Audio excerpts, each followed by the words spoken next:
கள்ளக்குறிச்சி மாவட்டம் உளுந்தூர்பேட்டை அருகே சாலை மறியல் போராட்டத்தால் போக்குவரத்து பாதிக்கப்பட்டிருக்கிறது. விவரங்களை செய்தியாளர் ஆறுமுகத்திடம் கேட்கலாம். ஆறுமுகம், எதனால் இந்த மறியல் போராட்டம் நடைபெறுகிறது? போக்குவரத்தை சீர் செய்ய என்ன நடவடிக்கை எடுக்கப்பட்டிருக்கு? அதாவது வணக்கம் பாலசுப்ரமணியன்.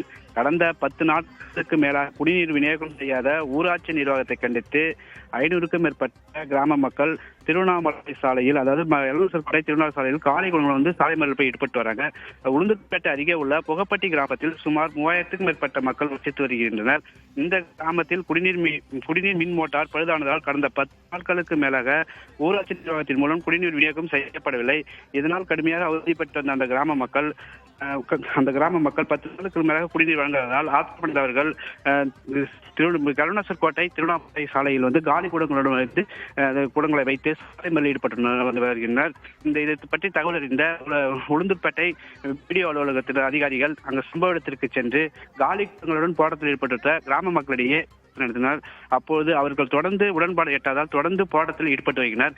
எங்களுக்கு முறையான குடிநீர் வழங்க வேண்டும். அதாவது 10 நாட்களாக அவ்வப்போது விட்டு வருவதாலும் தொடர்ந்து இவ்வளவு குடியிருப்பு பகுதியில் தண்ணீர் வருவதால் பள்ளிக்கு மாணவர்கள் செல்ல சிரமம்.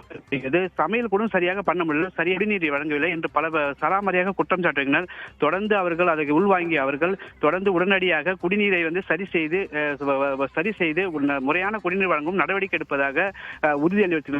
ஆனாலும் தொடர்ந்து அவர்கள் கிராம மக்கள் இது தொடர்ந்து பல முறை நாங்கள் புகார் அளித்தோம், இது நடவடிக்கை இல்லை. அதனால்தான் நாங்கள் தொடர்ந்து இந்த சாலை மறியல் பண்ணோம், சரியான ஒரு பதில் கூறுங்கள் என்று தொடர்ந்து சாலை மறியலில் ஈடுபட்டு வருகின்றனர். இதனால் திருவண்ணாமலை போக்குவரத்து கடுமையாக பாதிக்கப்பட்டுள்ளது.